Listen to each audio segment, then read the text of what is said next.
Within a forest, a human child unexpectedly appeared and was discovered by 3 individuals. Upon noticing the child's small hands, the man vowed to have him wield a sword when he grew up, while the woman then declared that she would make the child the greatest healer in the world, and the old man proclaimed that he would train the child to be his successor and become the most powerful of mages. With that, they decided to name him Will. A few years later, Will and his dog Schultz were on the run. Hearing Will call his name, Schultz responded that he knew they were being followed. Nevertheless, the ogre managed to catch up to them. Seeing this, Will instructed Schultz to distract the ogre. Following that, Will then grabbed onto a tree and readied his weapon. As Schultz continued to divert the ogre's attention, Will called out the green ogre for laying waste to the forest and hurting its animals. With that, he immediately leaped from the tree and stabbed the ogre in the back. But the ogre tried to shake him off, so Will quickly withdrew his sword. However, the force was so great that it ended up cutting the ogre's neck. Later, after defeating the ogre, Will proceeded to heal each animal's injuries and assure them that they were fine. In response, one of the animals even gave him a kiss as a thank you. Suddenly, his shirt was tugged, and he realized it was Schultz. Immediately, Schultz reminded him that today was the day of water currents and asked if he was certain he could skip sword practice. Upon hearing this, Will finally came to his senses, so he exclaimed that they needed to go and bid farewell to the other animals. As Will hopped along, Schultz offered him a ride on his back, which Will immediately accepted. Will was once an orphan. He was abandoned, though he didn't know if it was due to the wars or famine that took place back then. As a baby, he drifted on a small boat and encountered a mysterious traveler. After the mysterious man transformed into an eagle, Will was taken to the place where the fated gods of this world reside, his new father, mother, and teacher. The first was the god of swords, Rani, the goddess of health, Mira, and the god of magic, Vandal. There was also the one who brought him there, the god of omnipotence with 1,000 avatars, Ryuz. Hence, this place was the Table Mountain where the gods resided. Upon arriving, Will was immediately greeted by the gods who raised him. Thus, Rani quickly asked if he was loitering because he was late, but Vandal reminded Rani that they knew about the green ogre. Nevertheless, Mira proceeded to check on her cute little Will. In response, Will assured Mira that he was fine and had quickly taken down the ogre, which earned Mira's praise, while Rani boasted that it was expected since they had trained Will. With that being said, Rani told Will to get ready for today's practice. However, Mira disagreed because he just got back from a dangerous situation. Thus, she suggested that Will study healing today, but Rani reminded her that it was his turn to teach Will. However, Vandal also interjected and offered to teach Will history instead. As the 3 argued, Rani noticed Will's weapon. Hence, he promised to give him the dagger he had been wanting based on his performance. Excited by this, Will quickly chose to practice with his father, leaving the other 2 frustrated. Moving on, Rani instructed Will to cut a stump using sword pressure, and he would pass if he could do that. But before that, Rani demonstrated the technique first. After unsheathing his sword, he proceeded to perform a powerful swing, and it perfectly severed the stump. Impressed by this, Will praised his father, who then told him it was his turn. Thus, Will prepared his sword, but Rani pointed out that his swings wouldn't even cut a twig, making him wonder if it was too soon for Will. Realizing that he can't quite grasp it, Will began recalling how his father did it and suddenly remembered the advice about imagining the blade's tip. Confidently, he swung his sword with all his might. As a result, the stump exploded, much to everyone's surprise. Afterward, Will eagerly asked his father about the dagger. Pleased with Will's performance, Rani handed over the promised dagger. Upon receiving it, Will excitedly showed it to Schultz. Meanwhile, Rani inspected the remains of the stump and noted that while he had only asked Will to cut it, Will had blasted it into bits. Thus, he found Will both impressive and intriguing. On the other hand, Vandal began twitching, which Mira immediately noticed. Hence, Vandal decided to give Will something as well. Thinking it was time for Will to start learning magic, he handed him the Book of the Fire Dragon, but Will responded that he had already memorized it. But Vandal was shocked because the book was written in the ancient magic dialect. However, Will revealed that he could speak the dialect fluently and could use any of the spells in the book. Seeing Vandal still skeptical, Will decided to demonstrate. Hence, he began chanting and cast a powerful firestorm. Impressed by the display, Vandal had no choice but to acknowledge Will's firestorm. Suddenly, a small hamster appeared, catching Mira off guard. The hamster then started talking to her about what Will had done. With that, she then shared with the others that the hamster told her Will had healed the animals in the forest, and that his healing magic was extraordinary. Overjoyed, she hugged and praised Will, but Rani reminded her that Will was about to pass out from it. Setting that aside, Will then asked Rani for permission to show his new dagger to the animals. After Rani agreed, Will set off excitedly. Along the way, Ryuz spotted him and transformed into a deer. Hence, Ryuz then remarked to the others that Will had grown just as they had expected, but they replied that he had surpassed their expectations, to which Ryuz agreed. Back then, they initially hesitated to raise him, especially Rani, who had thought it would be too troublesome. But Mira scolded him and urged him to take another look at the adorable baby, even likening Will to a marshmallow. Upon Upon hearing this, Ronnie then asked Vandal to say something. But Vandal bluntly stated that he didn't like small children because they were loud and greedy, which annoyed Mira. Nevertheless, Mira pointed out that even the usually timid animals of the forest had come to see Will, so she declared that he was the world's kindest child and would become its greatest healer. However, Ronnie doubted that Will would become the greatest healer. Just then, Will called out to him, and Ronnie noticed Will's small hands. When Will grabbed his hand, Ronnie remarked that he had a strong grip. Thus, he then decided that when Will grew up, he would have him wield a sword, and that the god of swords would make Will his apprentice. But Mira quickly protested, insisting that Will would be a healer and told Ronnie to stop waving his sword in front of him, but Ronnie refused. So they then turned to Vandal for his opinion on whether Will would be a healer or a swordsman. Vandal initially said he didn't care, but after noticing Will's expressions, he made funny faces at him, and Will responded to each one. Amused by Will's sense of humor, Vandal declared that the child was intelligent and decided he would teach him magic. Hearing the commotion, Ryu stepped in and firmly asked them to stop. He then questioned why they were imposing their views on Will and warned them that if they continued to argue, he would take the child to another world. Responding to Ryu's, Ronnie explained that strength is essential for men, so Will needed to learn how to wield a sword to protect himself. But Mira countered that a kind heart was just as important, and that healing would be a crucial support in Will's life. However, Vandal also added that knowledge was what would ultimately save him. After listening to their perspectives, Ryu's decided that they would take turns teaching Will, which pleased them all. Thus, they vowed to give him the grandest education in swordsmanship, healing, and magic. However, Ronnie began seeing Will as the greatest swordsman. Mira hoped he'd become the saint of her healing temple, and Vandal wanted him to succeed as the strongest magician, which made Ryu's wonder if this will work out. Setting that aside, Ronnie then asked Ryu's what he planned to give Will. Ryu's replied that when he found Will, he received a revelation. One day, Will would leave and their teachings would become the tools he would need. For now, the best thing they could do was raise him as a free spirit, without restraints. Meanwhile, Schultz noticed that Will often gazed at the outskirts of the mountain and wondered if he was curious about what lay beyond the god's mountain. In response, Will explained that Ronnie had advised him not to descend the mountain yet, as the world was full of temptations and enemies, but assured him that the right time would come. For now, he was content to learn more from his parents, and aspiring to become a great healing night mage. But this title confused him, so Will asked Schultz what one would call someone who had mastered swordsmanship, magic, and healing magic. In response, Schultz suggested the word hero. However, Will replies that he can't call himself that and explains that according to his father Vandal, heroes are born with a special birthmark, so he tried checking his body, but he had found none. Nevertheless, Schultz dismissed the need for such marks.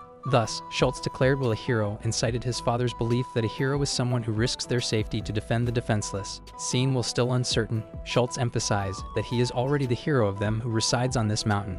Pleased by this, Will then declared himself the hero of this mountain. Hearing this, the three gods couldn't help but acknowledge Will's declaration. With that, Mira decided to make dinner, but Ronnie quickly stopped her and reminded her that she couldn't cook. 7 years later, Mira was looking for Will and began wondering where he had gone. Meanwhile, a bird informed Will that his mother was calling him. Upon hearing this, he immediately jumped down from the tree he was in. Now 14 years old, Will was at the age of departure. Inside a church, a woman can be seen praying. After offering her prayers to the great mother goddess of the earth, she receives an oracle. As the woman named Luna leaves, a girl stops her and questions her. In response, Luna explains that she has received a divine message from the mother goddess and must journey to the god's mountain, where the Lord Hero resides. Meanwhile, Will is busy harvesting apples. After gathering them, he tries one and finds it delicious, so he then shares some with Schultz, who eagerly accepts. As they enjoy the breeze, Schultz comments on how quickly Will has grown, noting that he was just a small child not long ago.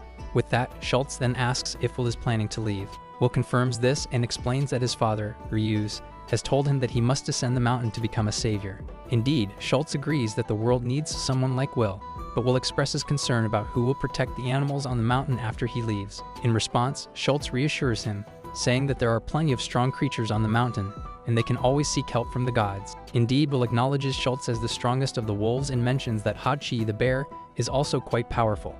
Despite Schultz's desire to accompany Will insists he stay behind and reminds him about Weiss, whom Schultz should marry. But Schultz grumbles that no one would want to marry such a tomboy, though Will thinks they make a good pair. Nevertheless, Will thanks Schultz for everything, but Schultz reminds him that the mountain is still his home, and he can return anytime. After a heartfelt hug, Will suggests they go home and share the delicious apples with his father. However, Schultz suddenly senses someone approaching. Confused, they wonder how anyone could enter the god's mountain, as it is forbidden. Thus, Will then listens closely and realizes that several people are nearby, and it sounds like a woman is being pursued by men in armor. so he quickly calls a bird to inform his parents of the situation, and insists that they must save the woman, despite Schultz's doubts, but Will is certain because her heartbeat is too soft for it to be anything else. Also, he believes that those who chase women are villains just like in those stories. Meanwhile, Luna is currently fleeing from the men. When she doesn't stop, they throw a sword at her, and it almost hits her. Nevertheless, they begin saying to her she has nowhere left to run and will soon forfeit her life. But Luna boldly declares that her body and life belong to the gods she serves, and barbarians like them have no right to take them. Thus, she demands to know who is behind their attack, but they refuse to answer, and mockingly telling her to ask her goddess in the afterlife. Despite their threats, Luna evades their attacks. Frustrated, the men decided to surround her and were confident that they could easily overpower her since she is alone. But just as they are about to strike, a sudden explosion occurs. Out of nowhere, Will and Schultz arrive to protect Luna and check if she is alright. Seeing this, the men were disappointed to see only a large wolf and a child. Nevertheless, the men wondered what Will was doing there, and Will had the same question for them. However, the leader quickly ordered his men to line up and kill both Will and the priestess. Hearing this, Will confirmed to Schultz that it's just like in the stories, and there was no need to hold back. Thus, he then told Luna that he was going to save her. In response, Luna agreed and called him Lord Hero, which puzzled Will, especially since she was wearing a mask. Despite his confusion, he declared that the God's Mountain is sacred ground that cannot be trespassed. Still, he offered the enemies a chance to leave, but they refused, prompting Will to order Schultz to attack. As Will dodged their strikes, he noticed that while he could overpower them, the enemies were heavily armored, so he decided to fight them barehanded. Angered by this, the enemies continued their assault, but Will suddenly vanished. Before they could react, Will struck them with a powerful kick from above. With the battle over, Will called Schultz, who declared that he was finished with his part of the fight. So Will then checked on Luna, asking if she was hurt, but she assured him she was fine and even praised his skill. But Will, who just met a human woman for the first time, was amazed and asked what she meant by calling him Lord Hero. In response, Luna apologized first for trespassing on the holy mountain and for failing to stop the brigands who pursued her. After that, she then introduced herself as Luna, the blind priestess devoted to the great mother goddess. Upon hearing this, Will recalled the ancient goddess who was said to bring fertility to the land, and the legend of a priestess whose sight was sealed to protect her from wicked thoughts. Impressed by his knowledge, Luna confirmed that she had come to meet the youth raised by the gods of the mountain, which is him. However, Will was confused by this, so he explained that he did not bear the mark of the hero, which surprised her, but he admitted that he was the only human raised by the gods on this mountain. Confidently, Luna affirmed that he was the one foretold by the great mother goddess, the one destined to bring harmony between good and evil, and she believed in the prophecy from the oracle she received. Noticing the defeated men on the ground, Luna informed Will that they were likely hired by heretics who did not want them to meet. Suddenly, Schultz began warning Will to be cautious as he sensed something else nearby.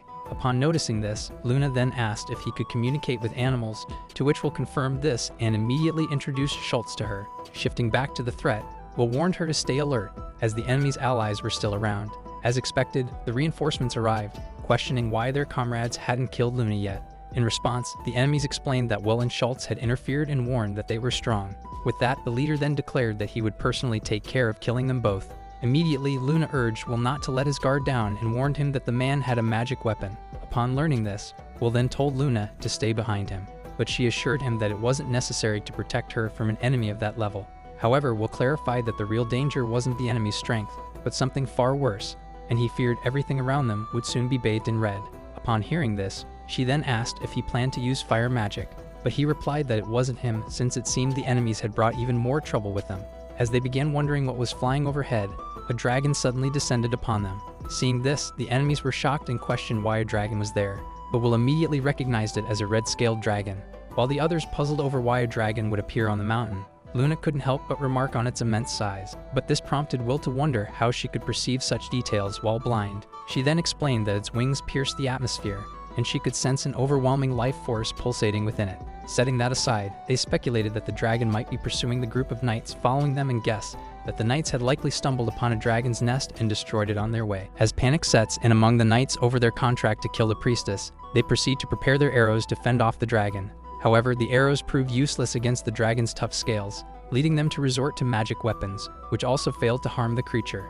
Realizing the danger, the knights quickly decided to flee because they feared that they would soon become the dragon's prey. Meanwhile, the dragon prepared to launch its attack, so Will urgently told Luna not to move. As the dragon unleashed its fiery breath, the knights scrambled to escape, but their leader was left stunned and began questioning Will's decision to save them.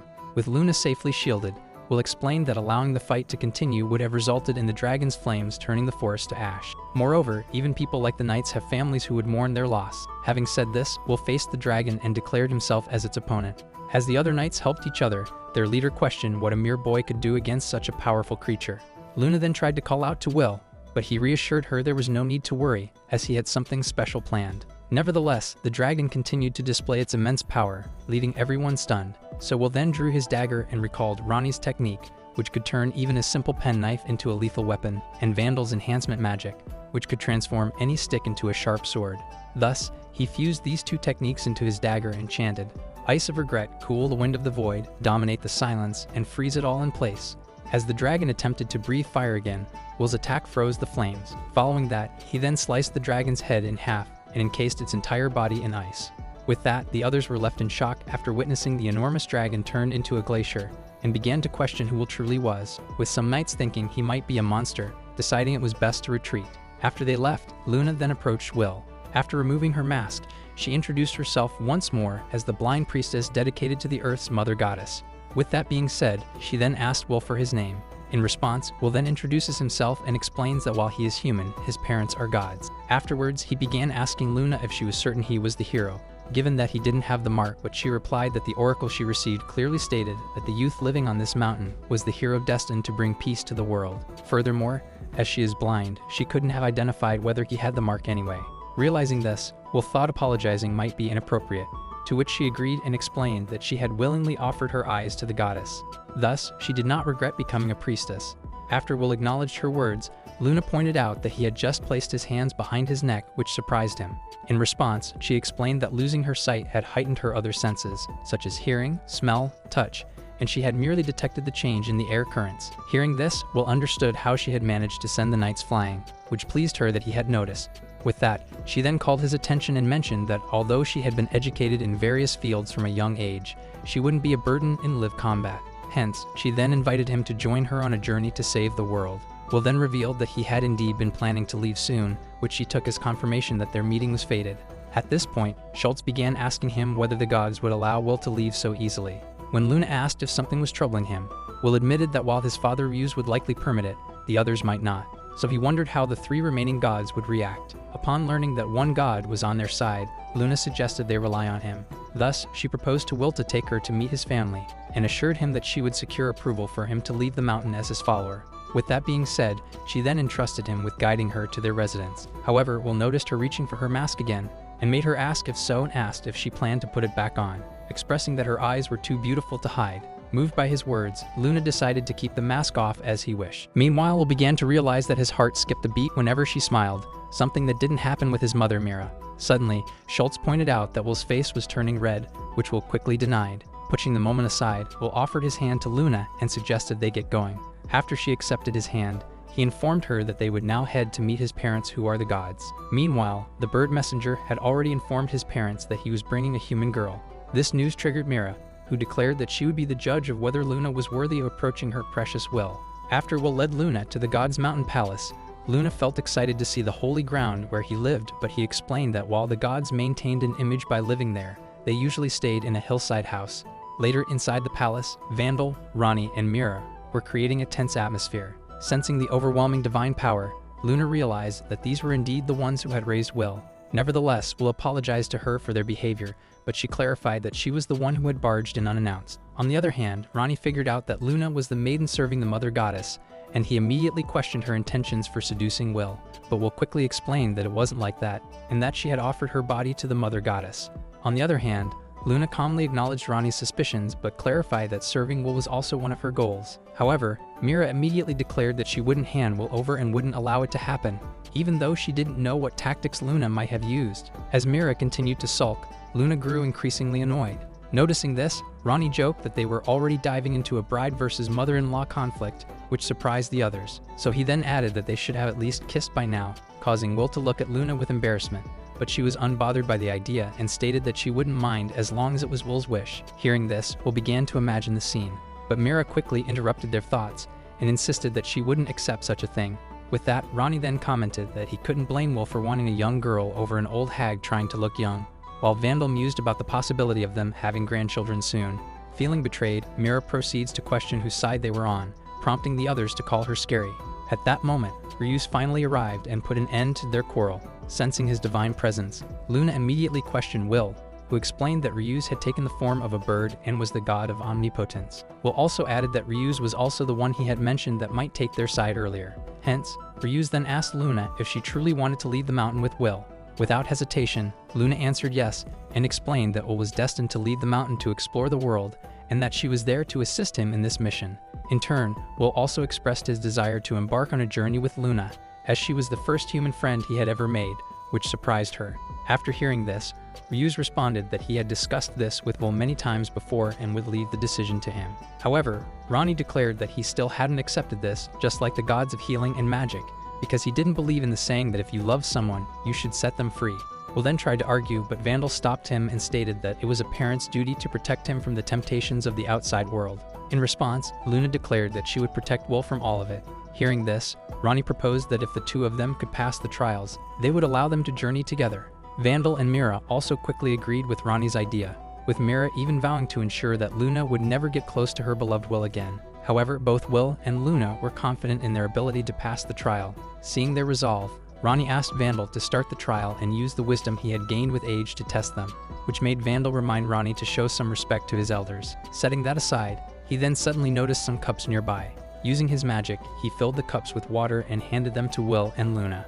Thus, he explained that they had to carry the cups to a specific cedar tree on the mountain within 2 hours, without spilling a single drop. After hearing this, Mira pointed out that Will could normally complete the journey in less than an hour on his own, but Luna reassured Will that they could succeed together, as she had undergone similar training. After Will agreed, the three gods commenced the trial and informed them that they would be waiting at the finish line. Later outside, Will began stretching and asked Luna if she was ready. When she confirmed, he set off immediately. Perplexed by his sudden speed, she called out to him and warned him that the water might spill if they ran too fast. However, she noticed that the water in the cup only gently rippled, without spilling a drop. Despite this, she apologized and admitted that she couldn't run at his pace. Suddenly, she almost slipped, prompting Will to help steady her and the cup, which began to wobble. Seeing this, they then decided to slow down. As they continued, animals in the area noticed them and began to cheer them on. Seeing this, Luna couldn't help but admire Will, whose stance remained steady and unchanged. However, Will knew they were running out of time, as 40 minutes had already passed, so he suggested that they might need to move faster, but Luna expressed doubt that she could maintain a quicker pace without spilling the water. Thinking quickly, Will considered a shorter route and asked Luna if she was okay with taking it. Determined not to fail due to the time constraint, she agreed immediately. With that, they proceeded along the shortcut, and Will kept a close eye on Luna to ensure she was doing okay. When Luna asked if something was wrong, Will noticed that she was reaching her limit, and they only had 30 minutes left, but he still decided that they should take a break. As Will kept his eyes on their destination, Luna began to feel anxious, but he reassured her that it was fine. Moreover, he was certain that Vandal had anticipated this when he set the challenge. With that being said, she then started praising Will's stamina, but he explained that it's because he had been running through the woods with the animals since childhood, which reminded her of him calling her his friend earlier. Feeling a bit embarrassed, Will apologized for going overboard, but his expression made Luna laugh. Thus, she told him that there was no greater honor than being his friend. Shifting the conversation, Will asked if there were people outside the mountain with the same physical strength as him. Luna confirmed that there were, but clarified that none could defeat a dragon as easily as he could. Hearing this, Will suddenly had an idea. Meanwhile, Mira was casually having tea when Vandal remarked on her calm demeanor. She then reminded him that he was the one who had given Will and Luna an impossible task. Aside from her, Ronnie also thought that while it would be easy for Will alone, it was different with Luna involved. With 5 minutes remaining, Mira looked forward to consoling Will when he returned, leading Ronnie to wonder if that might turn into a punishment game. As they quarrel, they noticed Vandal smirking and asked if something was wrong. In response, he pointed out that they underestimated Will and directed them to look in a certain direction. To their surprise, they saw Will running with Luna. After arriving, Will then proudly announced to Vandal that they had made it. Puzzled by this, Ronnie and Mira began to wonder if Luna had run the whole way, and proceeded to ask to see the water in the cups, since they expected them to be empty if they had run. But Will and Luna smiled as they handed over the cups filled with frozen water. When asked if this was allowed, Vandal confirmed that it was, and explained that the challenge was to bring the cup without spilling the water, and he never said they couldn't freeze it. With that being said, Will then shares that he had remembered his battle with the dragon and decided to freeze the water, allowing them to run without worry. However, Vandal reminded him that time was running out and asked for the cup. In response, Will quickly melted the ice back into water and handed it over. After drinking, Vandal declared the water was good and announced that they had passed the first trial. But Ronnie quickly reminded them that the celebration was premature, as the second trial was about to begin. With that, he declared that the next trial would be his as the God of Swords. Ronnie then prompted Vandal to proceed with what they had discussed earlier, to which Vandal teasingly asked if that was the right attitude when asking for favors. Nevertheless, Vandal successfully cast a huge magic circle on the ground. Thus, Ronnie announced that they would face Vandal's training golem in the next trial. After hearing this, both Will and Luna were stunned. Luna then pointed out that fighting a golem seemed like a straightforward challenge, but Will explained that Ronnie prefers simplicity and avoids complications. In response, Mira remarked that it's because Ronnie is just a musclehead.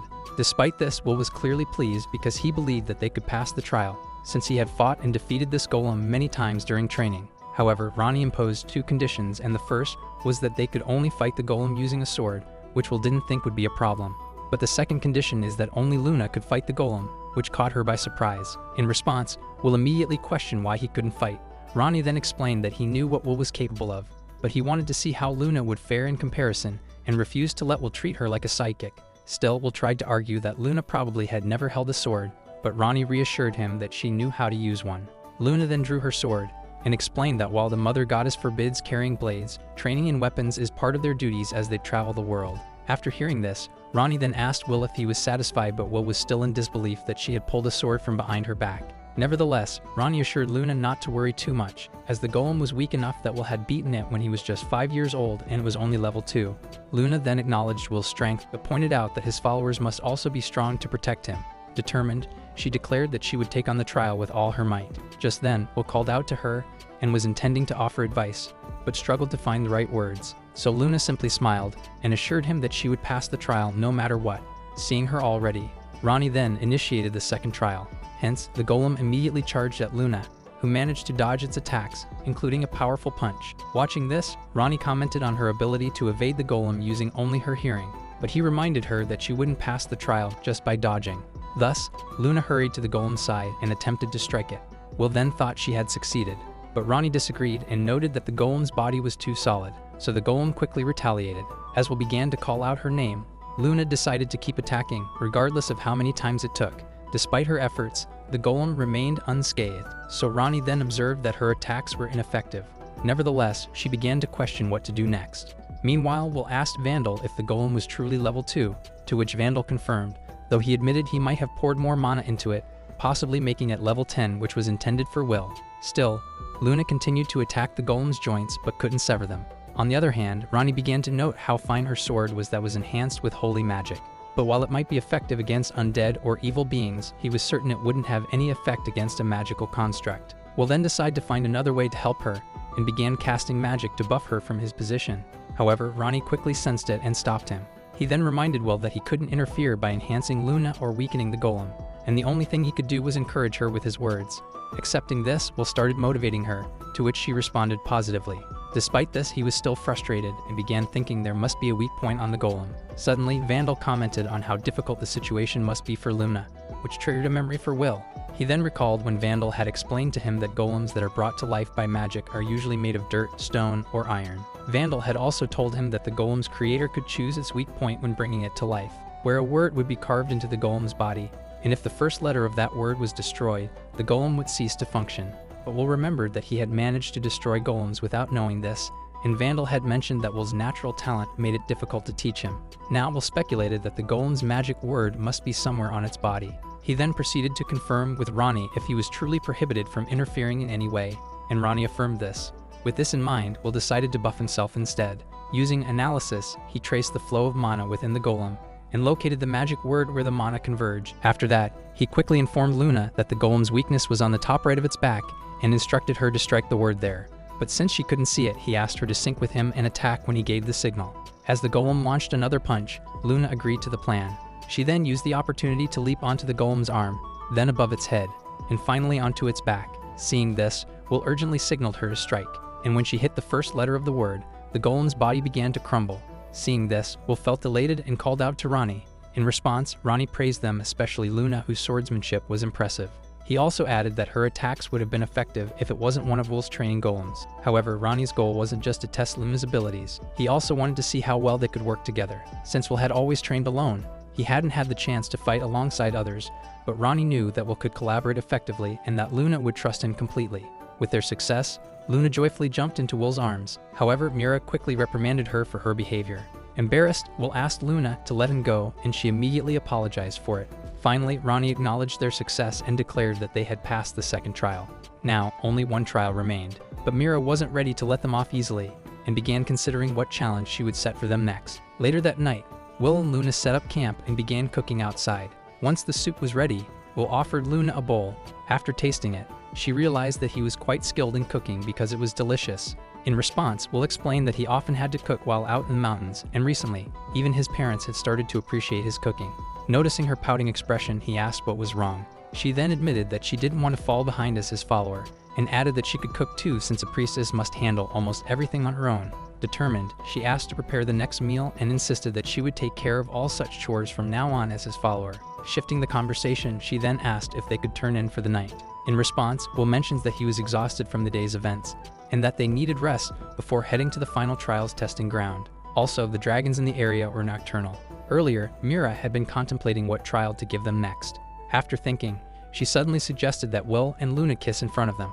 But both Vandal and Ronnie were shocked by this request, so Mira explained that Will was likely to pass any trial she gave him and would eventually go off somewhere alone with Luna, so she thought it would be better if it happened in front of her. Though she's clearly flustered, Luna begins to call out to Will, but Will quickly dismissed the idea that he could easily pass the trial by kissing Luna, and called out to his mother instead. However, Ronnie immediately reprimanded Mira and told her not to set a trial that Will would never accept. Vandal also agreed and insisted that she choose a more appropriate trial, or they wouldn't recognize it as legitimate. Mira then shifted her focus and mentioned that her makeup wasn't as effective as it used to be. In response, Ronnie and Vandal remarked that it was due to old age, which led to both of them being buried by her. Setting that aside, Mira finally asked Will and Luna to gather some skincare herbs for her, but they both expressed their gratitude, and Mira couldn't help but shake with affection because Will's reaction was adorable. However, she quickly sobered and asked if they should really be celebrating. Seeing Will's confusion, she explained that the herbs grew in the only place where Dragon's Lair is. Hearing this, Will then informed Luna that it was a dangerous area and even the forest's animals avoided it. Also, the plant they needed was called the Holy Orchid, and it didn't normally bloom at this time of year, but Mira wanted them to bring it to her by noon the next day. Despite the risks, Will accepted the challenge, prompting Mira to remind them to give it their all. After spending the night outside, the sun finally rose, and Will was the last to wake up. After greeting Luna as she cooked, she handed him his portion. After that, they soon set off toward the cave. As they ventured inside, Luna asked if this was really the dragon's cavern because it didn't seem very large based on the echo. Will then explained that Vandal had mentioned the entrance they were using was near the top of the mountain, so if they ventured further in, they would likely reach the dragon's expansive lair. Still, he cautioned her to stay alert because he wasn't sure what type of dragon might be resting there this season, given that dragons often change their feeding grounds. Also, these creatures were known to be ferocious and hunt the forest animals, which always give them a hard time.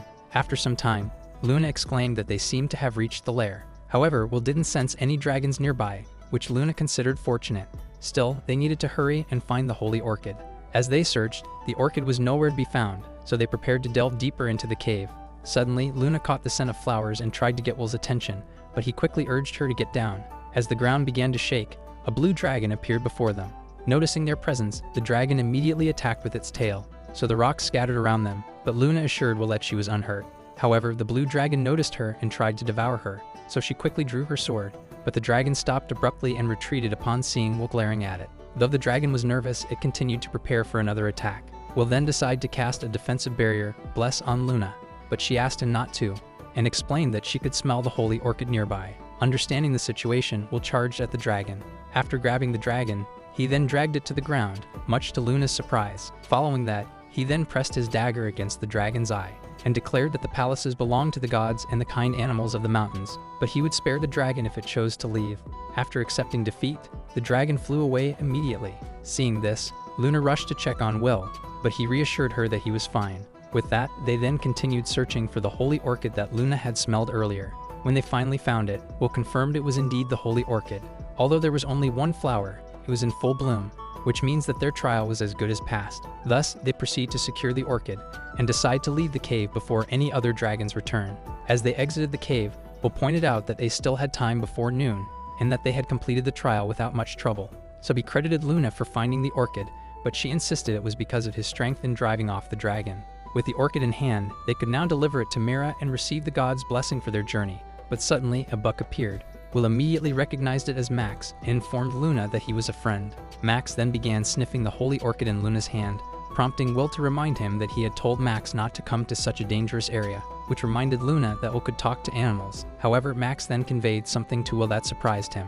After learning this, Will realized that his mother Mira got them, so as Luna called out to him, he declared that the trial was not yet over. Upon hearing this, Luna tried to ask what he meant, but she noticed that Will was lost in thought. Seeing his concern, Max attempted to lighten his mood. After that, Will then told her that Max had a newborn daughter who's a doe, but she had fallen ill, so he had journeyed to the dragon's lair to find the medicinal herbs needed to heal her. Surprised by this, Luna listened, as Will emphasized that the holy orchid was essential to saving the doe. Will then asked Max if Mira had told him about the holy orchid. When Max nodded, Will realized that Mira had known about Max from the beginning and had given them this trial intentionally. Thus, he then inquired about the doe's condition and learned that Max truly needed the orchid.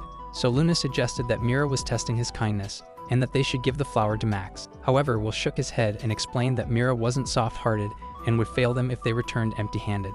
So he concluded that they had to either take the holy orchid with them, or save Max's daughter and search for another flower in the lair before time ran out. Meanwhile, Mira was busy cleaning the room, which made Ronnie tease her about being overly motherly by cleaning her grown son's room.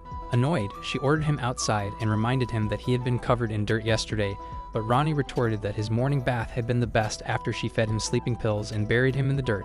Setting that aside, he then warned her that Will would be angry if she found his suggestive woodblock prints, but to his surprise, there was nothing to find. So Mira confidently stated that Will would never have such things and that if anything were found, Ronnie would be to blame. After getting released from her assault, Ronnie pointed out that she seemed unusually cheerful even though Will was close to clearing her trial. With a smug expression, Mira asked if Ronnie really believed Will could succeed. In response, he declared that defeating a dragon would be easy for Will, but then he grew suspicious and asked what exactly she had done. When Mira revealed the truth, Ronnie called her devious.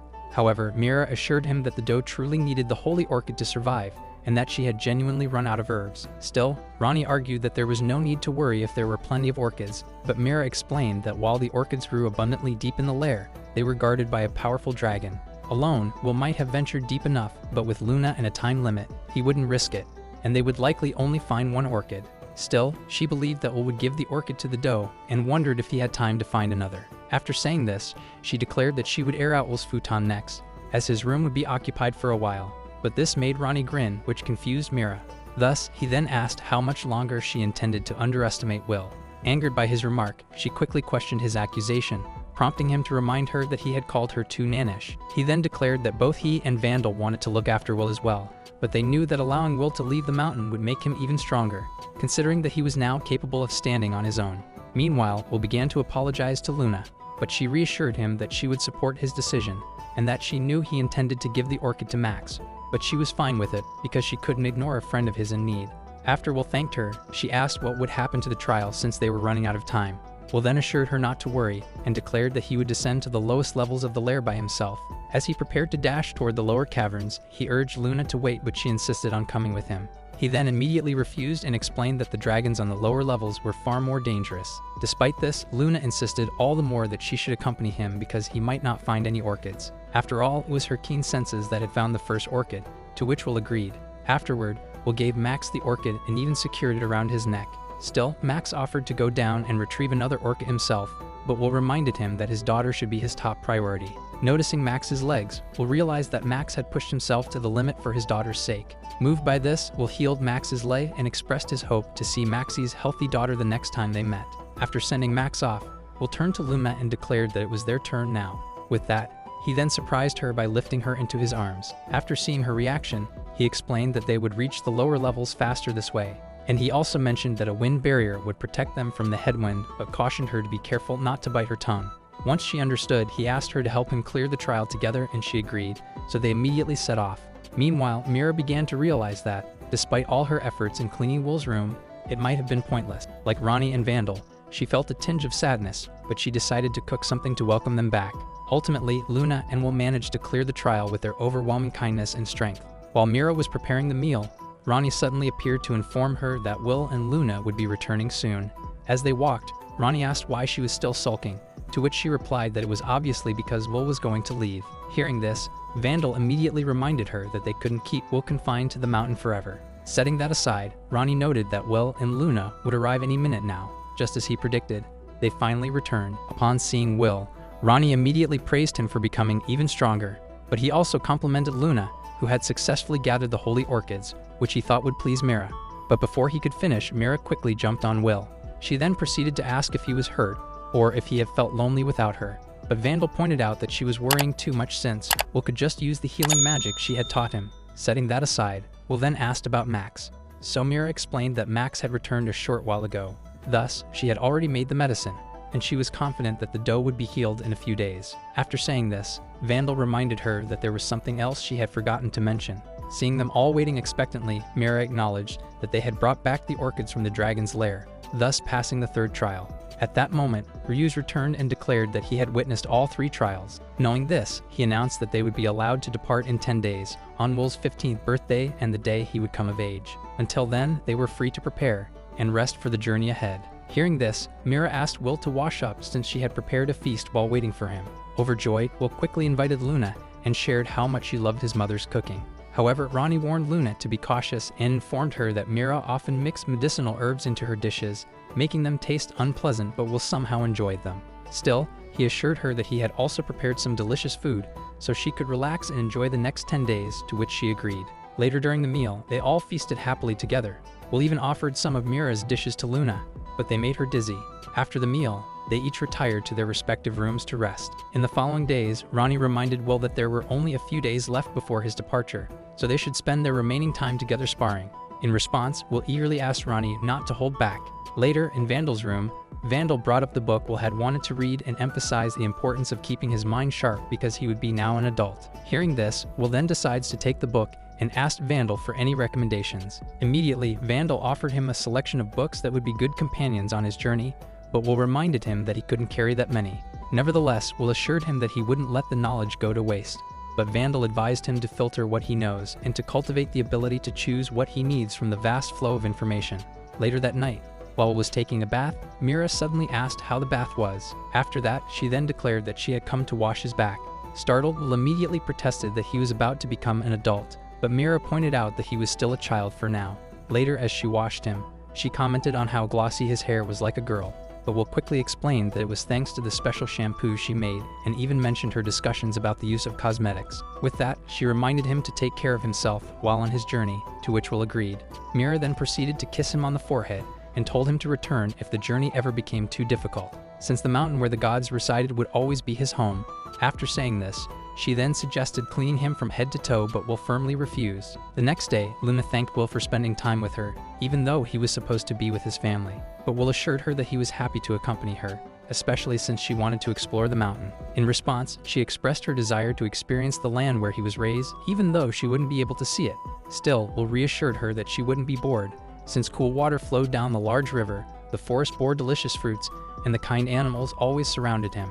10 days after the final trial, the 3 gods gathered to see Will off as he prepared his belongings. On the day of his departure, they wished him a happy 15th birthday.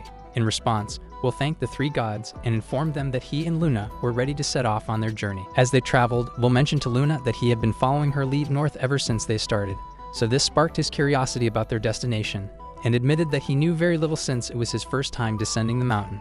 Luna then chuckled and reassured him that they did have a destination. She then tells him that they were currently in the great forest within the kingdom of Madoa, but their goal was a place guided by the earth's mother goddess, the location of the holy sword. It lay deep within the forest, embedded in a great boulder, and was said to await the one destined to draw it. Upon hearing this, Will excitedly remarked that he had read about this legend in a book. However, he recalled that only the sword hero was meant to draw the sword. However, Luna believed that the goddess's guidance had a purpose, and perhaps Will was the one chosen to draw the holy sword. Spurred by this, Will urged Luna to quicken their pace, but she reminded him that their destination was still far off and they would tire if they rushed.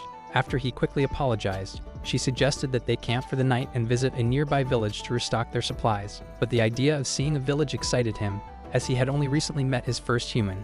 Hence, she informed him that while they wouldn't encounter any major cities, they would pass through several large ones. Suddenly, Will noticed something and immediately asked Luna to stay still. After that, he offered to handle gathering food because he was skilled at it. With that being said, he continued to push for haste.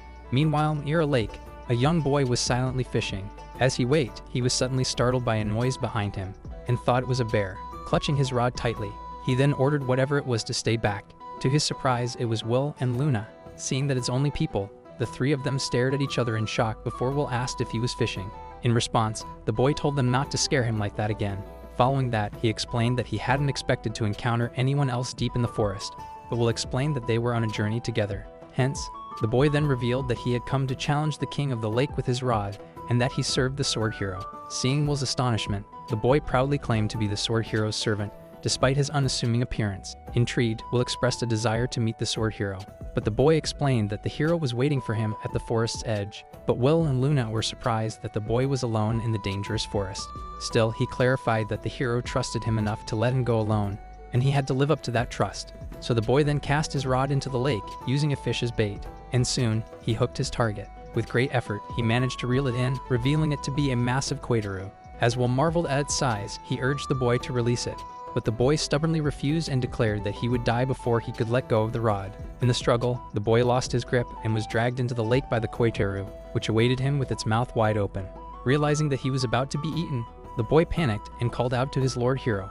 But before the quateroo could swallow him, Will swiftly cut the fishing line and caught the boy in midair. Initially, the boy thought he was falling, but he realized that he was flying. Shocked by this, he then began to ask Will who he really was. After being safely placed back on the ground, the boy offered his heartfelt thanks and considered how to repay him, but Will assured him that it wasn't necessary. Shifting his focus, the boy noticed his fishing rod that is now severed and reluctantly decided to give up on catching the quateroo. Will also agree with his decision, though he kept quiet about being the one who would cut the line. Aside from him, Luna also supported the boy's choice because the quateroo was too large for him to handle. Accepting this, the boy resolved to return to the sword hero, but Will offered to accompany him, so the boy eagerly agreed. As the boy introduced himself as Lynx, Will and Luna responded in kind. Later, as they traveled, Lynx learned that Luna was also a servant serving Will, but he found it hard to believe that one of the Earth Goddess's priestesses would serve anyone. So he asked Will if he was a great wizard, given his earlier display of flying, but Will denied this and explained that he was just an ordinary person who had only recently left the mountain. As Lynx deduced that Will was referring to the mountain where the gods resided, Will confirmed he had been raised there. Still skeptical, Lynx couldn't believe a human could live on such a mountain, even though Will insisted it was true. Luna then stepped in and affirmed that while Will's name was not yet known, it soon would be. In response, Lynx proudly declared that the sword hero would not be outshone, as he was the pinnacle of swordsmanship. But their banter was interrupted as they neared the edge of the forest, where the sword hero was camped. However, Luna suddenly detected the scent of blood ahead. Alarmed, Lynx rushed forward to find his lord hero. So Will then urged Luna to follow, and they soon heard the clash of metal. Upon arriving, they witnessed a goblin being slain. Alongside the goblins were several women cheering for the swordsman. Hence, the sword hero chastised the goblins for attacking him without knowing his identity, and warning them that it was too late for regrets now that they had shown themselves so they would not leave alive. As the women continued to cheer, the sword hero challenged the goblins to face him, declaring himself as Lord Levine, the sword hero. Seeing this, Will finally confirmed that he was indeed the sword hero. As Will continued to observe the sword hero, Luna asked about the women with him, but Will had no idea who they were. Besides the women, Lynx was also cheering for Levine. So Will and Luna then approached Lynx, who was relieved to see them safe and explained that he had been worried. Setting that aside, he then eagerly asked if they had seen Levine. Thus, he declared that Levine was the person he served and the sword hero. However, they couldn't help but comment on Levine's androgynous voice and how he was a beautiful, slim young man who was older than them. With that, Lynx enthusiastically declared that Levine was the most powerful swordsman in the country and boasted that his sword was so sharp it could slice through rocks effortlessly. Impressed, Luna acknowledged Levine's skill, while Will quietly thought to himself that he could likely achieve the same feat. Meanwhile, Levine counted about 30 goblins and remarked that they had made a grave mistake by interrupting their dinner preparations. Thus, he instructed the women behind him to stay back, as it would be dangerous. Curious, Will asked Lynx who the women were, and Lynx explained that they were the hero's cheerleading group who are devoted to supporting the sword hero. Knowing that Levine was still the strongest swordsman in the land, Will wondered what kind of swordsmanship Levine would use. On the battlefield, Levine taunted the goblins for hesitating to attack. Growing impatient, he decided to charge at them himself. Hence, he swiftly struck down the first goblin, then continued to cut down the others with ease, while urging them to keep up with him. However, he couldn't help but think that these goblins were rather weak. As Luna watched, she marveled at Levine's strength. Seeing this, Will acknowledged that Levine's swordsmanship was indeed powerful, yet something about it didn't sit right with him, leaving him with a sense of unease. Nevertheless, The goblins continued their assault, but Levine scoffed at them for resorting to bows. Suddenly, the goblins began to surround him, forcing him to push them back. Lynx then called out to Levine, while Luna warned that other goblins were shooting arrows from behind the trees. Before they could react, a goblin released an arrow aimed directly at Levine, but just in time, Will managed to cut the arrow, leaving Levine stunned. Hence, Levine immediately demanded to know Will's identity. In response, Will introduced himself as a traveler and explained that he had met Lynx in the woods, which made Levine remember that Lynx was his servant. Nevertheless, Will assured Levine that he would be protecting him for now. Irritated by Will's remark, Levine retorted that it was fine as long as Will didn't get in his way. As Will observed Levine's fighting style, he noticed that Levine focused solely on the enemies in front of him, leading Will to suspect that Levine wasn't accustomed to fighting multiple opponents at once. Recognizing this, Will decided to follow behind Levine and swiftly took down the enemies that approached from the rear. Noticing Will's precise movements, Levine began to question Will's fluid swordsmanship. Meanwhile, Levine's cheering squad noticed Will's strength. They then speculated that he might be trying to steal the spotlight from Levine, so they demanded that Will to leave. But Luna shouted for Will to show them how many enemies he could defeat and assure him that Mother Earth was on his side. On the other hand, Lynx acknowledged that while Levine was amazing, Will was equally impressive with his ability to use magic and his skilled swordsmanship. Meanwhile, Levine was still suspicious of Will's sudden appearance and protective actions, which increasingly annoyed him. Distracted by his irritation, Levine failed to notice a goblin sneaking up behind him. Just as the goblin was about to strike, it was swiftly cut in half. Shocked, Levine turned to see that Will was the one who had saved him. But Levine's cheering squad were confused with what happened and speculated that Levine had been the one to kill the goblin. Seizing the opportunity, Levine boasted that it had been a simple task for him, prompting the girls to cheer for him even more. But deep down, Levine was shaken. He couldn't believe what had just happened and wondered if it was a sword flash, something only a sword master could do. But he knew he couldn't perform such a technique, yet this younger boy had just done it effortlessly. As Will continued to advance toward the remaining goblins, they began to flee in terror. Seeing them run, Levine called after them and demanded they return to face his sword of justice. But his body suddenly twitched and halting his pursuit. At that moment, Lynx approached and praised Levine for his performance. Still unnerved, Levine asked Lynx if he was the one who had brought Will and Luna, to which Lynx confirmed. Lynx then apologized, explaining that he had failed to catch the koijaru because it was too large for him, and that Will had saved him when he was nearly dragged into the lake. Hearing this, Levine harshly labeled Lynx a useless servant for returning empty-handed. Angered by Levine's words, Will confronted him and pointed out that Lynx had nearly died back there. But Lynx stopped Will because he agreed that Levine was right. Levine's cheering squad also scolded Will for defying Levine, but Luna insisted that Will had said nothing wrong. Still fuming, Levine declared that he hadn't had his fill of fighting goblins and couldn't stand Will's presence any longer, so he asked Will to let him teach a lesson, and demanded that he take up his sword for a duel. Without hesitation, Will accepted the duel. However, Luna quickly pulled him aside. Seeing the confusion on his face, she asked if he was sure about facing the sword hero in battle since Levine was a formidable opponent. But Will confidently reassured her because his master was the sword god, so Levine's swordsmanship wouldn't pose a real threat to him. Luna agreed but pointed out a new problem, and that's how they will make Levine win, since an easy win might bruise the sword hero's ego and create complications for their journey. Understanding the situation, Will briefly considered refusing the duel, but he really wanted to accept it, so he told Luna to trust him and let him handle it. Meanwhile, Levine was growing impatient, so Will declared that he will accept his duel in order to uncover the uneasiness he is feeling. After misinterpreting Will's hesitation as fear, Levine demanded Will to entertain him. Thus, Levine launched his attack, but Will deftly dodged the initial strike, which earned Levine's grudging admiration. However, Levine claimed that Will wouldn't be able to keep up for long and intensified his assault, but to his surprise, Will managed to block the attacks with his seemingly delicate arms. So he then acknowledged that Will was more skilled than he had initially thought, but he was determined that a fluke like that wouldn't happen again. As the duel continued, Levine's girls recognized his signature barrage attack that is designed to overwhelm any opponent. Meanwhile, Lynx began to worry for Will, so he urged Luna to intervene. However, she remained calm and replied that Will was stronger than he appeared. As the duel progressed, Will began to understand the source of his unease. It was Levine's determination that is conveyed through his sword. It reminded Will of a lesson he had learned from his father Ronnie during his early training. During one session, Ronnie hit him and reminded him that he can't fool him when it comes to swordsmanship, since had noticed Will's heart wasn't fully in the fight.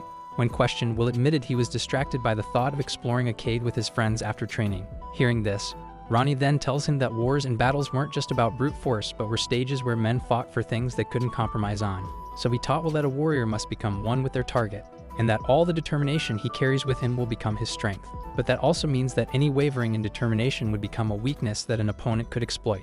After that session, Will's body was left shaking, but he learned one more thing from Ronnie. However, he also could not move until nightfall after that. However, he now understands Levine's emotions from his words, where he can feel all the impatience and doubt in Levine's feelings.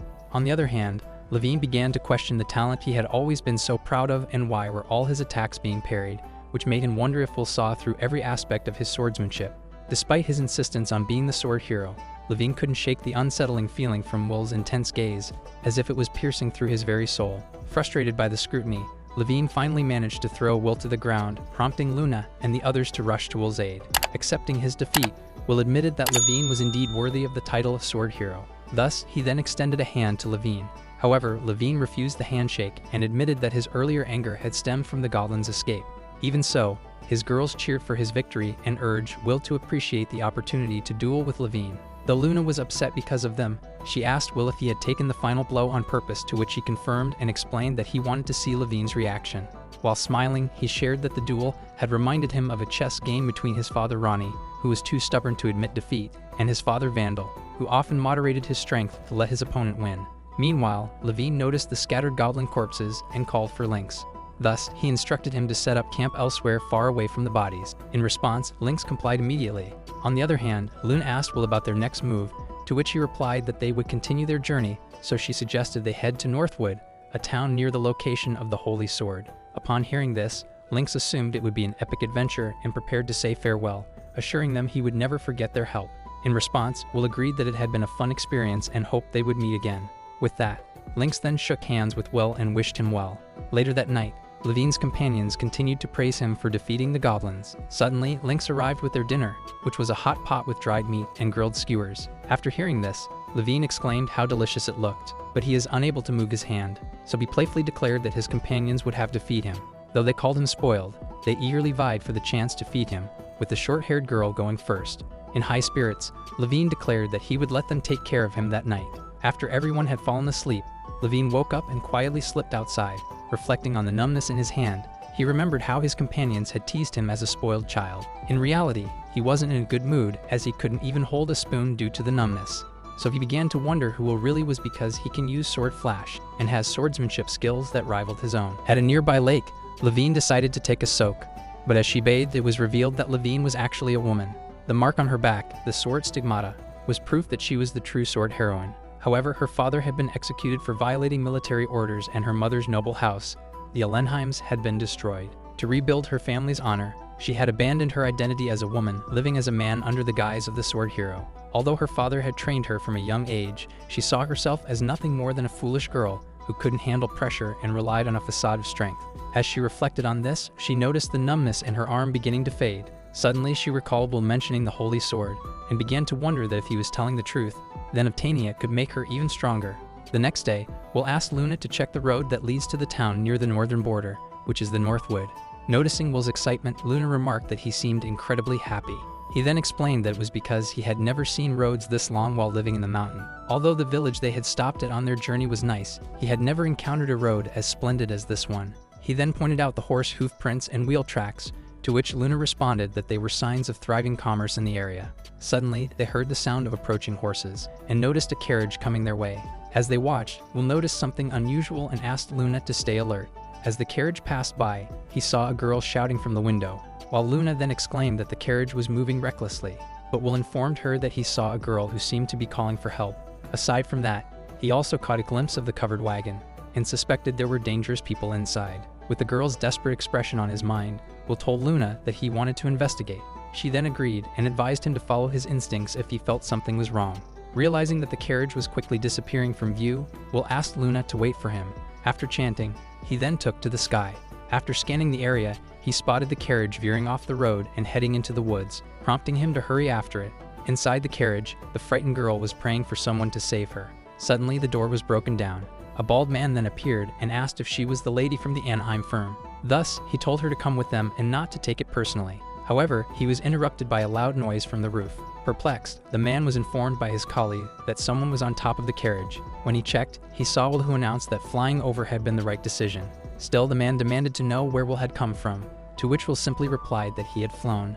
Without hesitation, Will grabbed the man's hand and threw him to the ground. As the girl continued to cry, Will entered the carriage. He then introduced himself and declared that he was there to save her. Seeing him, She quickly recognized him as the person she had seen on the road earlier. Will then confirmed this and asked if the scary people from the wagon were after her. Upon learning this, she then asks Will's help and tells him that she is Karen, the daughter of the Anaheim household, but she was attacked during a mission, so her guards had tried to divert the assailants to help her escape. But the attackers had quickly caught up. Understanding her fear, Will gently patted her head and assured her that everything would be fine now that he was there. Suddenly, an arrow shot into the carriage. Realizing it was a crossbow, Will deduced that the enemy was targeting him. Despite the danger, Karen felt comforted in his arms. As Will stopped their movements, the bandits outside began looking for them, but the coachman reminded them not to harm the girl since their orders were to bring her back alive. Thus, one of the bandits urged the coachman to get closer to the carriage so he could enter. Inside, Will was contemplating his next move and how he would pull these bandits apart. Suddenly, he noticed that the coachman had fainted from his injuries, causing the horses to go out of control. Understanding the situation, Will asked Karen if she could drive the carriage, but she replied that she couldn't. Deciding to take action, Will brought the unconscious coachman inside the carriage. He then reminded Karen to hold on to him and warned her that the ride was about to get rough. When she asked what he planned to do, Will explained that he had seen something interesting up ahead while flying, which they could use to their advantage. Meanwhile, the bandits continued closing in on the carriage, but Will swiftly kicked one of them away, and then leaped onto the horse at the front. Speaking to the horse, Will urged it to protect its owner by continuing to run at full speed. Knowing this, the horse then responded by picking up the pace. Frustrated, the bandits grumbled as the chase became more difficult, but Will's plan was unfolding perfectly. Earlier, when he was searching for the carriage from the sky, he had spotted a cliff nearby. Thus, his strategy was to speed up and block the bandits' view. Despite the bandits' orders to stop running, Will pressed on. After making them speed up to catch them, he then had the horse make a sharp turn. Confident, one of the bandits taunted Will for thinking they could easily escape. But when he looked ahead, the entire wagon plunged over the cliff. With his plan successful, Will began healing the coachman. After that, he reassured Karen that the coachman's life was no longer in danger. Impressed, Karen praised his healing magic, but Will humbly clarified that he still had a long way to go to match his mother Mira. Setting the conversation aside, Will suggested they head back quickly because his friend was waiting for him. However, Karen couldn't help but see him as a gentle, strong, and gallant gentleman who had rescued her just in time. Thus, she declares that he is her hero. Later, as they traveled back, Karen clung closely to Will. Noticing this, he suggested she could sit inside the carriage, but she insisted that she preferred the special seat beside him. But her forwardness reminded Will of his mother Mira. After a while, they finally met up with Luna. Will then immediately apologized for the delay and explained that the carriage had been pursued by bandits. Seeing Luna, Karen inquired about her, so Will introduced Luna as the person traveling with him. Upon hearing this, Karen introduced herself and boldly declared that she was Will's fiancée. Seeing him confused, Karen confidently emphasized that he was her destined husband, but a dark aura suddenly appeared behind Will, as Luna demanded an explanation. He then quickly clarified that he had no idea what Karen was talking about, but Karen insisted on inviting him to her mansion to meet her father. Luna then firmly responded that it wasn't necessary since they were currently on a journey to the outskirts of Northwood to find the Holy Sword. She also had Will confirm this, which he did. However, Karen insisted that this was even more reason for them to accept her invitation, leaving them both puzzled. She then revealed that her family, the Anaheim firm, was a prominent merchant house in Northwood, and the forest where the Holy Sword was said to be located was part of their property. As they continued their journey, Karen began talking about her favorite restaurant and its desserts. Hearing this, Luna casually mentioned that she and Will would visit the restaurant themselves later, which left Will feeling tense. Undeterred, Karen insisted that she will accompany Will herself, but Luna declared that she was Will's servant, leaving Will thoroughly confused. Noticing the tension between them, Will quickly ordered them to stop arguing and suggested they both go inside to look after the coachman. Inside the carriage, the coachman suddenly showed signs of distress. Concerned, the girls then informed Will that his breathing was labored and that he seemed to be developing a fever. Will then recalled that there was no poison in the arrow that struck him, so he speculated that the coachman's condition was worsening due to fatigue and blood loss. After rummaging through his bag, Will handed something to Luna and asked her to give it to the coachman. Curious, Luna inquired if it was medicine, and Will explained that it was something he made himself using his mother Mira's recipe. Impressed, Luna asked Karen to help her administer the medicine. Together they managed to get the coachman to drink it, allowing him to rest afterward. Seeing this, Luna then gently covered him with a quilt. Meanwhile, Karen remained amazed by Will's abilities, noting that he was not only strong but also knowledgeable about medicine. However, she also remarked on the coincidence that Will's mother shared the same name as the goddess from the mountains where the gods resided. In response, Luna revealed that Mira was indeed the goddess Karen was thinking of, which shocked her. Will then clarified that he was just a child the gods had taken in, but it was true that he was raised by the sword god, the magic god, and the healing god, which explained his many talents. Upon hearing this, Karen couldn't help but daydream about having gods as in-laws if she married Will. Setting those thoughts aside, Will asked Karen about Northwood and explained that it would be his first time visiting the city. Seeing his excitement, Karen found his enthusiasm adorable. She then went on to describe Northwood as the largest city in the north and was surrounded by walls. It was also a bustling commerce city located on the border, where people of all races gathered to do business. Hence, she proudly mentioned that her family's Anaheim firm was one of the top firms in Northwood.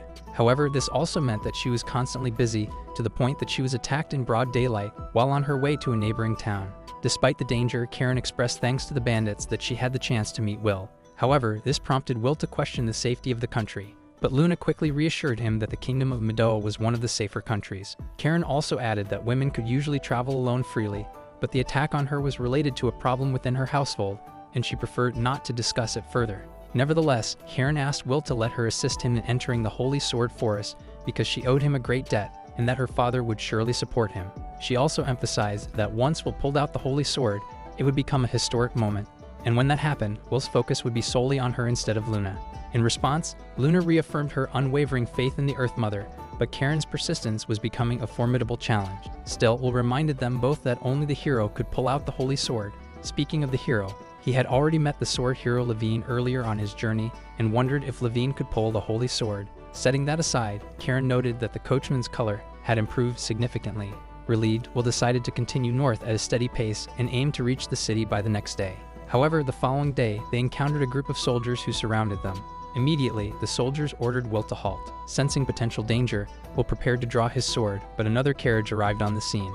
A man then stepped out of the carriage and informed Will that his carriage is one of the Anaheim firms that he served. Not recognizing Will, Johan demanded an explanation for why Will was using the carriage. Before the situation could escalate, Karen called out to Johan. After confirming it was him, she then asked why he was there. In response, Johan quickly explained that after receiving word that she was missing, everyone had been searching for her. But Karen, on the other hand, was enjoying her time with Will. Concerned, Johan asked if Will was the bandit who attacked her and threatened to punish him. But Karen immediately clarified that Will and his companions were the one who saved her from them. After learning that they saved Karen, Johan then thanked them, while Karen apologized for Johan's overprotectiveness. But Will assured Johan that there was no need for thanks. Setting that aside, Karen informed Johan about Will's plan to go to the Holy Sword Forest and invited them to her house as a gesture of gratitude. Knowing this, Johan then suggested that Will ride in their carriage since his carriage appeared damaged. After that, he wished them an enjoyable journey to Northwood. Meanwhile, Vandal noticed Mira calling out Will's name, so he asked how long she planned to be downcast. In response, Mira reminded him that it had only been a few days since her beloved Will had left. Despite her concerns, Vandal expressed confidence that Will would soon arrive in the city if his journey was progressing smoothly. Mira also hoped the same but speculated that Will might already be encountering challenges, given that he was the chosen child according to Ryu's. Vandal also agreed but was confident that they had given Will all the tools he needed to face any challenges. But knowing Will, he had probably rescued some girl along the way, and Mira added that she could sense a female presence close to Will. With that being said, they also noted Ryu's recent absence, though it wasn't unusual for him to appear and disappear unexpectedly. Thus, they suspected that Ryu's might be watching over Will and the others, which they found a bit unfair. Meanwhile, Will and his companions finally arrived at Northwood. Inside the city, Will was immediately struck by how lively it was, with people bustling about everywhere. Seeing his surprise, Karen was pleased and offered to show them around. However, she mentioned that she needed to report her safety to her father first. When they asked if her family's company was located on the main street, she explained that it was in the center of town, but her father was likely at the mansion on the edge of town and was anxiously awaiting her return. As they agreed to head there, Will suddenly noticed someone familiar in the distance and shared this with them. When they arrived at Karen's mansion, Will was awestruck by its size. Hence, Karen invited them inside, but before they could enter, a maid appeared and warmly welcomed Karen back. Karen then asked about her father, and the maid informed her that he was eagerly waiting for her at the entrance of the reception room. Inside, Karen's father was visibly nervous but was relieved when he heard that Karen had finally returned. As she entered, he rushed to embrace her, while also expressing how worried he had been, which left both Will and Luna somewhat stunned. Noticing their presence, Karen's father asked if these were the people she had mentioned. He then introduced himself as Victor, the owner of Anaheim Company, and expressed his eagerness to hear the full story of what had happened. After that, Victor finally learns that the attackers had intended to kidnap, but it was a boy from the mountains where the gods live who had thwarted their plans. Hence, Victor turned to Will with something important to say. He then asked if Will could make Karen happy. Overjoyed, Karen quickly asked if this meant he approved of her marrying Will. Victor then admitted that it pained him to think of giving his daughter away, but he acknowledged how much Karen adored Will. Noticing Luna's expression, Victor asked if she had any doubts, so Luna then inquired whether he had any skepticism about their story. Victor then confidently replied that after dealing with many types of people in his business, he trusted his judgment. He also pointed out that Will's skill with arms and magic made it unlikely that he was the assailant, since it would have taken much longer to rescue Karen if he had been. Moreover, pretending to be a child of the gods was blasphemous, and a saint like Luna would never accompany someone who was lying. Above all, he trusted his daughter's faith in Will, which touched Will deeply. With that, Victor declared that he would start planning for a wedding dress, but Will quickly interjected. With that, Luna then explained to Victor that they had come to the town with a specific purpose. Victor acknowledged that he had already heard about their quest involving the Holy Sword, but he suggested they discuss it further later. Knowing that his daughter had just returned from a tough ordeal, Victor speculated that they all must be exhausted, so he kindly suggested that they relax and enjoy some hospitality before discussing matters further. The head maid then informed them that there was some time before dinner, so they could unwind in the bath. Karen then immediately grabbed Will, but the head maid intervened and informed her that a separate bath had been prepared for her. Later, inside the bath, Will was struck by its luxury that it was even more extravagant than his mother's home. Suddenly, Luna offered to wash his back, but he quickly declined. As he soaked, his thoughts drifted to how long it had been since he last enjoyed a bath and wondered how his mother and the others were faring. Meanwhile, in the women's bath, Luna was washing her hair when Karen asked if she really didn't need an attendant. Luna responded that her eyes could see more than Karen might imagine. Moreover, she had become accustomed to washing herself ever since she started traveling with Will. However, Karen mused that bathing alone together was something only done with someone you truly trust, and began to wonder just how close Luna and Will were. Setting that aside, Karen commented on Luna's balanced figure, but Luna replied that she couldn't really tell, leaving Karen a bit surprised. Still, Luna is certain that the victory is hers in terms of size, even though she thought she might be getting a bit flabby from eating too much lately. Nevertheless, Karen vowed not to lose to Luna, who reluctantly accepted it.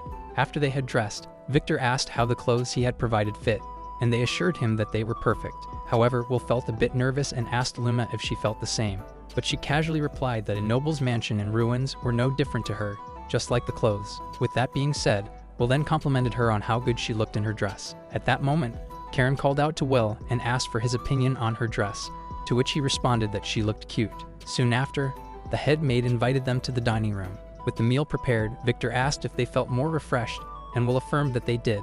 As they took their seats, Karen was pleased to find herself sitting next to Will. After that, a maid then offered to pour him a drink, but as Will looked at it, he noticed something off. Eager to toast, Victor hoped they would enjoy the drink, but Will stopped him and declared that the drink had been poisoned. Upon hearing this, Victor quickly asked Will if he was certain. Will then responded by assuring them there was no doubt. Seeing their confusion, he explained that his mother, Mira, had taught him about various poisons and how to detoxify them. So he recognized the specific poison by the grape-like coloring, the faint muddiness of the juice, and the rich aroma that concealed a deadly scent. Hearing this, Luna asked to inspect the drink. After smelling it, she confirmed that there was indeed a subtle but unmistakable scent that didn't belong to juice. She further noted that both her and Karen's drinks, as well as the wine from the head of the family, had the same suspicious odor. Realizing the gravity of the situation, Victor immediately ordered the staff who had handled the drinks to remain still and called for Johan. Johan then explained that their quality control over food and drinks was usually flawless, so if Will's suspicions were correct, the poison must have come from someone within the household. Victor then asked Will what kind of poison it was. Will revealed that it wasn't just any poison but a secret concoction from a particular race, according to his mother Mira. This led to a discussion about the legendary healing god Mira and the folklore surrounding her. Will then revealed that the poison was linked to the Millennium Fox tribe. Thus, he turned his attention to a maid with fox-like ears and asked if she belonged to that tribe. The head maid Ruvelair also questioned the maid named Dronzer if the accusation was true, but Dronzer denied it. She then accused Will of lying and trying to deceive them. However, Johan was not convinced and demanded that Dronzer taste the wine herself. When she refused and tried to avoid it, Johan confronted her and stated that she couldn't deceive his experienced eyes. In a desperate move, Dronzer drew a dagger, but Johan swiftly incapacitated her. As Dronzer fell unconscious, Victor asked Ruvelair how long Dronzer had been in their service. Ruvelair responded that it had been about 6 months, and Dronzer had always been exceptionally capable. However, Karen recalled that this was around the same time the Gardo company began resorting to extreme measures. Understanding the connection, Victor ordered Johan to extract as much information as possible from Dronzer. Afterwards, he then turned to Will and Luna and apologized for the abrupt end to the feast, but Will assured him that he was relieved the situation hadn't escalated further, to which Victor expressed his gratitude. Still curious, Luna then asked about the Gardo company they had mentioned. Sensing her interest, Victor explained that Northwood was home to several companies, including the Anaheim Company. About a year ago, the Gardo Company had emerged and aggressively absorbed surrounding businesses. They were notorious for their cunning and ruthless tactics, often taking advantage of struggling companies to expand their influence. As a result, the Gardo Company now controlled the northwest half of the city, while Anaheim and its allies in the southeast resisted their advances. But Karen clarified that it's just the story up until now. Hence, she announced that Dronzer had finally confessed that the poisoning was ordered by the Gardo Company, who had kidnapped her family. Since the attempt to kidnap Karen had failed, Dronzer was instructed to carry out the poisoning instead. Lacking solid evidence and having been forced to endure the Gardo Company's antics for too long, Victor declared that they would now use this situation to gather proof of the Gardo Company's criminal activities. Eager to help, Will asked if there was anything they could do, but Luna urged him not to get involved. Victor also agreed, stating that although he would appreciate his future son-in-law's support, this was still a matter between the merchants of the city. Furthermore, he reminded Will that his true purpose lay in the spirit forest, where the holy sword awaited. Luna then revealed that they had come to seek permission to enter the forest, as it was managed by the Anaheim Company. Victor acknowledged their request but mentioned there was a minor issue, causing Karen to grow angry at her father. Victor quickly clarified that he was only joking, though Karen sternly reminded him to stop teasing since Will was their benefactor. Finally, Victor granted them the permission they needed, but he explained that they technically didn't require his consent to enter the forest. The Anaheim Company managed the lumber throughout the city, including the spirit forest, so as long as they didn't cut down trees or hunt small animals, they were free to come and go. However, one of the Gardo Company's aims was to take over the lumber market. As for the Holy Sword, it had been discovered in one of the forests they managed, and if Will needed it for his journey, they were welcome to take it. In response, Will and Luna expressed their gratitude. However, Victor questioned whether Will could actually pull out the sword. Will admitted that he didn't bear the mark of the hero, however, explained that the Earth Mother had guided Will to the sword, so he undoubtedly had the right to claim it. While Karen then added that Will could do it because he was her hero. Hearing this, Victor noted that both girls had a great deal of faith in him, but he too had high expectations, believing that Will, having been raised by the gods, was destined for greatness. Hence, he then asked if Will planned to head to the forest tomorrow, to which Will replied yes, so Victor suggested that they all get a good night's rest first. With that, Karen eagerly volunteered to guide Will to his bedroom and expressed her excitement for him to pull out the sword. However, Victor insisted that she stay within the mansion after what had happened. Hearing this, Karen then proposed that she would sleep in Will's room, but Luna immediately objected. As they quarreled, they decided to settle it with a game of chess. In the end, Luna and Karen ended up sleeping together, while Will stayed on his own. Meanwhile, elsewhere in the city, a man named Gardo was furiously scolding his subordinates for their incompetence. One tried to explain, but Gardo only berated him further for talking back. Gardo then raged about how he had been just one step away from seizing control of half of Northwood and overthrowing the Anaheim Company. His plans had been flawless, yet they had still failed to kidnap Karen, and they couldn't even successfully poison the company head. Hearing this, one of his subordinates silently thought that Gardo would be nothing more than a fool without his gold and strong bodyguards. Suddenly, Gardo was approached by a man in a cape, who reminded him that they had been assisting him in his bid to control the city. In response, Gardo assured the man that he would repay him double once he had full control. Thus, he then revealed that he still had one last trick up his sleeve, a Titan flute which had cost him a fortune. As the cape man departed, his thoughts were preoccupied with the fact that it had been a long time